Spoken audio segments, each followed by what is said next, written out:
그러면 가나선의 현대화에 대하여 말씀드리겠습니다.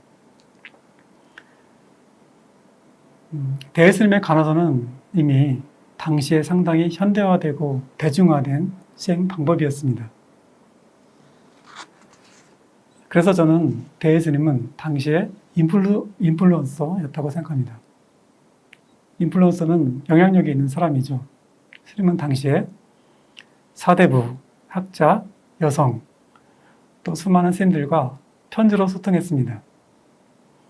요즘 말로 하면 SNS를 통해서 소통했다라고 할 수 있습니다. 그러면 스님의 편지 가운데 제가 몇 통을 뽑아서 그것의 핵심 내용을 말씀드려 보겠습니다. 첫 번째 편지에 대해서 저는 삶 속에서 진행되는 가나선이라고 이름 붙여보았습니다. 이것은 왕래안이라는 사대부에게 보낸 편지인데, 왕래안은 당시에 다섯째 아들이 죽어서 깊은 슬픔에 쌓여 있었습니다. 그래서 어떻게 하면 이러한 슬픔을 극복을 할 수 있는지 편지를 통해 물었는데요.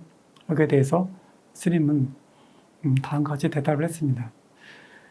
저는 이 편지에 마음 공부에 세 가지 길이 들어있다고 보았습니다. 첫 번째는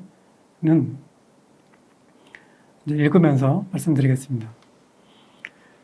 삶과 편지를 받아보니 다섯째 아드님이 병으로 죽었다고 해요. 부자의 정은 수천, 수백 겁의 세월 동안 은혜와 애정의 습기가 흘러든 것입니다. 이러한 경계에 맞닥뜨리면 어쩔 수 없습니다.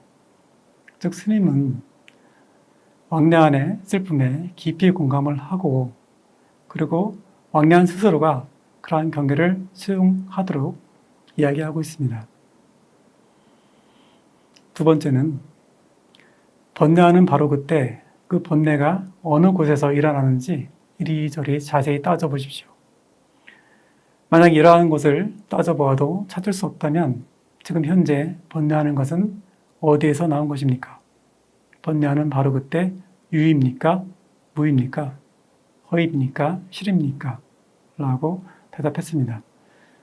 이것은 스님께서 질문을 통해서 왕래안 스스로 자신의 번뇌를 돌이켜보도록 한 것입니다. 세 번째는 사랑 분별이 필요하면 단지 사랑 분별만 하고 울고 싶으면 오직 울기만 하십시오 라고 하였습니다. 이것은 왕래안이 자신의 삶을 전적으로 수용하고 받아들이도록 한 것입니다. 보통 우리는 밥을 먹을 때는 밥을 먹어라, 말을 할 때에는 말만 하라, 강의를 들을 때에는 강의만 들어라 라는 말을 듣습니다. 임재스님은 이러한 경계를 수처작주, 입처개진이라고 했습니다. 즉, 매 순간 깨어있는 것이 가나 공부의 핵심이라고 할 수 있습니다. 그러면 두 번째 편지를 보겠습니다. 저는 이 편지에 대해서 일상의 경계를 통해 깨어나는 회광반조의 가나선이라고 이름 붙였습니다. 이것은 이 보문이라는 사대부에게 보낸 편지인데, 이 보문은 스스로가 근기가 하열하고 우둔하다라고 생각하고 있었습니다. 스님은 그에 대해서 다음과 같은 편지를 보냈습니다. 여기에서 무엇인가 하고 자신에게 제시하여 보십시오. 다만 이렇게 일깨우는 사람은 다른 사람이 아니라 그저 어둡고 우둔함을 알 수 있는 이 사람일 뿐이며, 어둡고 우둔함을 알 수 있는 사람도 또한 다른 사람이 아니라 바로 이 몸은 자신일 뿐입니다. 바로 어둡고 우둔함을 알 수 있는 것은 무엇인지 살펴보기만 하십시오. 단지 여기에서 살펴보기만 할 뿐 깨달아 초월할 곳을 구하면 안 됩니다. 그렇습니다. 우둔함을 알 수 있는 자는 우둔하지 않습니다. 스님은 바로 이렇게 일어나는 경계를 반조해서 그 자리에서 번뇌가 없는 우리 마음의 청정함을 깨달으라고 이야기하였습니다. 그러면 세 번째 편지를 보겠습니다. 이 편지는 이참정이라는 사대부에게 보낸 편지인데, 이찬정은 상당히 높은 경지에 들어있는 사람이었습니다. 그는 자신의 경지를 스님에게 이야기를 했고, 스님은 이참정이 스스로 자신의 깨달음을 일상의 경계를 통해서 점검하도록 하였습니다. 그 내용을 보겠습니다. 요즘 인연 따라 놓아버리면서 뜻대로 자유롭습니까? 행주자업 속에서 세상 번뇌에 끄달리지 않습니까? 잠잘 때나 깨어있을 때나 한결같습니까? 옛 경계에 집착해 성급히 구하는 마음은 없습니까? 나고 죽는 마음이 계속되지 않습니까? 그리고 오로지 범속한 정을 끝낼지언정 따로 성스러운 죄는 없습니다. 라고 했습니다. 이 마지막 구절은 점검 내용은 아니지만 제가 보기에 위에서 말씀하신 내용들을 전부 포괄하는 중요한 의미를 갖고 있다고 저는 보기에 가져왔습니다. 이러한 점검 내용 가운데 잠잘 때나 깨어있을 때나 한결같습니까? 라고 하는 것은 화두의심이 지속되는가를 물은 것이 아닙니다. 보통 그렇게 우리는 이해하고 있는데 이것은 잠잘 때와 깨어있을 때라고 하는 두 가지 관계가 둘이 아닌가라고 하는 것을 명확히 알고 있는가라고 물은 것입니다. 그리고 나고 죽는 마음이 계속되지 않습니까? 라고 하는 것은 앞에서 말씀드린 우리의 머릿속의 수다가 계속되고 있지 않은가라고 하는 것을 물은 것입니다. 이렇게 스님은 일상의 경계를 통해서 깨달음을 점검했습니다.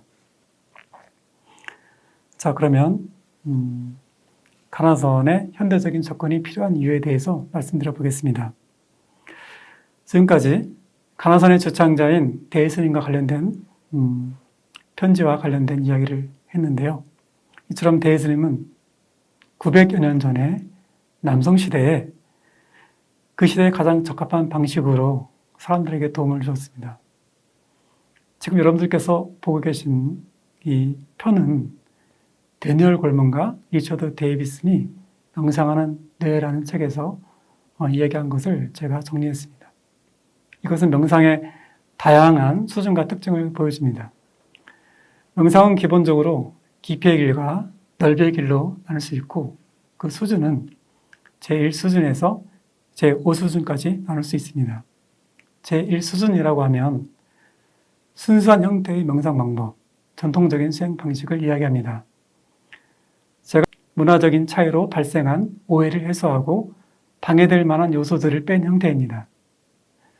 잘 아시다시피 대스님은 당시에 유불도를 회통하는 관점에서 가나선을 이야기했습니다. 그래서 스님의 포교 대상은 사대부들이나 제가자들이 많았습니다. 하지만 지금 현재 우리가 행하고 있는 가나선은 제1수준에 머물러 있기에 앞으로 제2수준, 3수준, 4수준, 5수준 등으로 확장되어야 한다고 생각합니다. 그러면 가나선의 현대적 적용 사례에 대해서 말씀드려 보겠습니다. 저는 가나선의 현대적인 적용을 고민하다가 코로나19가 한창이던 시기에 똥막대기 마음공부라는 프로그램을 만들어서 사람들과 소통했습니다. 이것은 10회계로 구성된 마음공부 프로그램이고 당시에 매주 200여 명의 구독자들과 소통했습니다. 그리고 작년 3월에는 마음공부 10걸음이라는 책을 출간했습니다. 이 마음공부 10걸음은 상당히 재미있는 책입니다. 먼저 그 내용을 잠깐 말씀드려보면 우리가 잘 알고 있는 선문답을 현대적으로 구성해서 소개하고 있습니다. 즉 대화의 방식으로 우리가 그 대화를 읽는 것만으로도 마음공부의 핵심에 다가갈 수 있도록 해놓았고요. 그리고 마음공부의 핵심을 강설한 내용, 그리고 또 사람들이 궁금한 것에 대해서 질문하고 제가 대답한 내용을 정리하여 출간한 책입니다. 그리고 이 프로그램과 관련하여 두 편의 논문도 게재가 되었는데요. 이 프로그램의 사상과 구성 내용 등을 자세히 보고 싶으시면 이 논문을 참고하시면 되겠습니다.